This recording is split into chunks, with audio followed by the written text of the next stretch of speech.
Ay nako, Vivo. Balik tayo sa dating gawin. Y15S. Jitag ulit. Ang kawawa.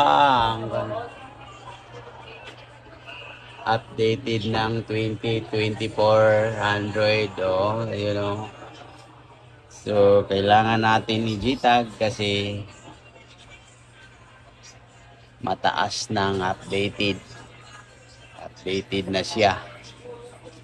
Kaya ayun. Lumarating sa atin yung mga ganito kapag mataas na ang version. Aw. Ulit, nag-error eh.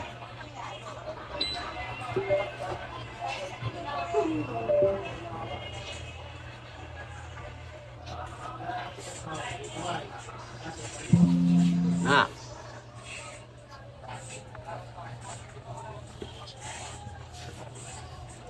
Ulit.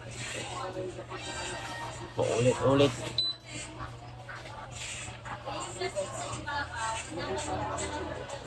Ayun, no? Nagdano. Oh. So, pag mga ganito, magtataas din tayo ng presyo ng Jitag. Kasi ano,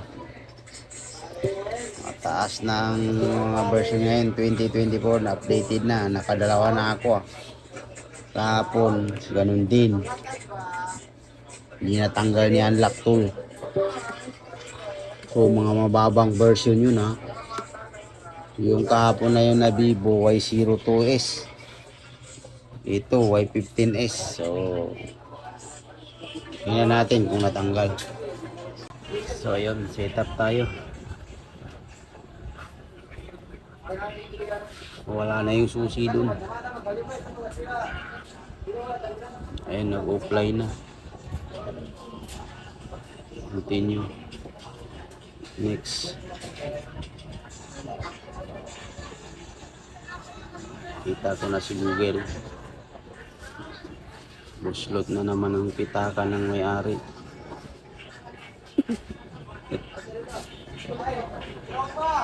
So ayan mga boss. Oh, congratulations. Congratulations sa may-ari. Buslot na naman ang pitaka.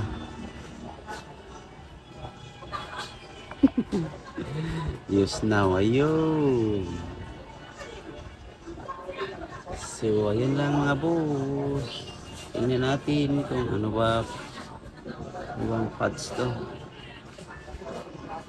Posible naman na hindi matanggal na dumating na sa akin. So, for information.